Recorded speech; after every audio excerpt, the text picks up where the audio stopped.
We're just a few weeks out of the war in Afghanistan, and already the war drums are beating for a showdown with China. Bad idea and a bad idea.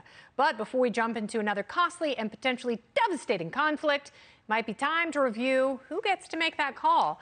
The Constitution clearly states only Congress has the power to declare war. But in recent decades, that power has seemingly been stolen by the executive branch.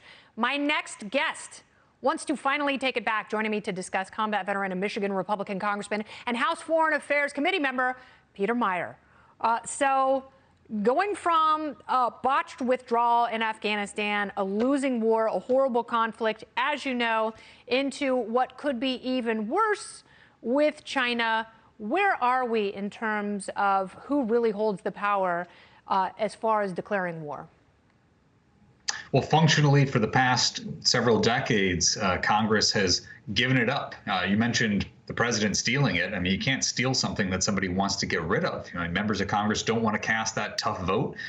We've been operating on the conflicts that we've been in with authorizations that are over 2 decades old. I mean, imagine how different Afghanistan would have been over the past 20 years if every 2 years, each member of Congress had to say up or down whether or not to continue to send troops in there. So that's something we need to prize back. Congress needs to get back to its constitutional roots and the war power's ability. We need to operate more effective oversight. And frankly, we need the president to justify what he or she is doing with the Pentagon. I mean, what are you doing sending troops overseas? What's the plan? What's the mission? What's the strategy? Imagine if that question had to be answered for the past 2 decades. Oh my gosh, yeah, it certainly hasn't with successive administrations, you know, but you ask the question, like, who wants to be held responsible for this? Who wants to be on the hook for that vote? I would hope every single senator and representative would want to answer that. And I hope they would answer in the affirmative that, yes, this belongs under the congressional umbrella. That makes perfect sense. I know that you have bipartisan support with your legislation, and it's very popular among Democrats and Republicans in the Senate. But what president in their right mind would sign a bill like this? Well, when you say it makes sense, that makes me worried that we might not be on the right path here or that it doesn't have a congressional future. I mean, the open question, what president will relinquish their powers? They won't. So could legislation like this ever make its way into law?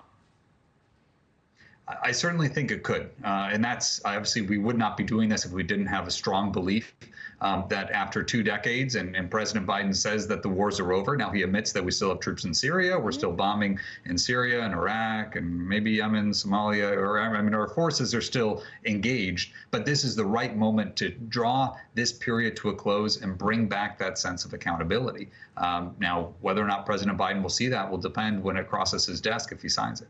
So how do you think he feels, and we've only got about 30 seconds left, how do you think he feels, how does this administration feel about what's going on with China and Taiwan? Do you think that there is the drive to help Taiwan in any potential conflict? I mean, we need cooler heads to prevail. We've engaged in a little bit of hostage diplomacy, which I don't think will bode well for Americans who visit China. But this is absolutely not a war that we should be fighting. Amen to that. Congressman Meijer, thank you so much for your time. I appreciate it, and best of luck with this. And I do hope you get more people in your party and more Democrats on board, because even if the president vetoes it, you can override that mother trucker. Thank you, sir.